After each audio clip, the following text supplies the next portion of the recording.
La sucette n'est pas un objet à bannir de la maternité comme on peut parfois le voir sur les réseaux sociaux. En effet, ton bébé a un besoin de succion non nutritive qui est très différent de sa succion nutritive. Alors reste avec moi pour faire le bon choix de la sucette et bien l'utiliser dans ton quotidien.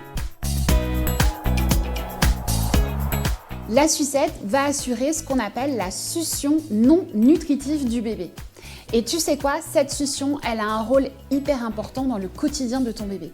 Son rôle, c'est de l'autoréguler, de l'apaiser si tu veux. Mais aussi, les sucettes peuvent être un facteur de prévention pour la mort inattendue du nourrisson. La sucette peut aussi avoir un impact négatif sur la croissance de la mâchoire et des dents, et notamment le positionnement de la langue également. C'est pas faux, et c'est pourquoi je te fais cette vidéo pour te donner 2 critères importants afin de limiter l'impact sur la croissance de la mâchoire et des dents. Pour choisir la bonne sucette, il y a un critère auquel tu dois être attentif. C'est la tétrelle ultra fine. Attends, je te montre. Une tétrelle ultra fine va permettre aux lèvres une occlusion complète, c'est-à-dire qu'elles soient bien fermées l'une avec l'autre, et en plus avoir les dents qui vont être l'une au-dessus de l'autre. Avec une tétrelle ultra fine, tu vas diminuer la béance buccale, mais aussi tu vas permettre que la langue puisse s'élever au palais.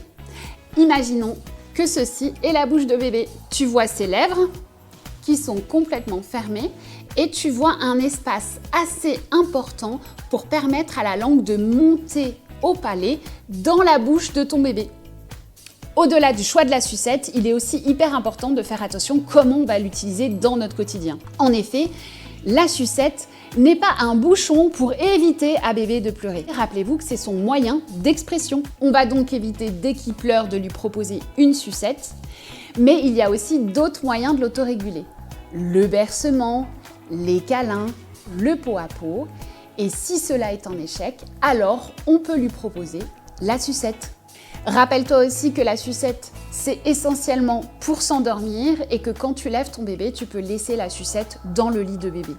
Alors non, la sucette n'est pas à bannir de la liste de maternité pour les parents, mais on va être attentif à bien la choisir et à bien l'utiliser au quotidien avec nos bébés. Et toi alors, comment t'as choisi ta sucette pour bébé ?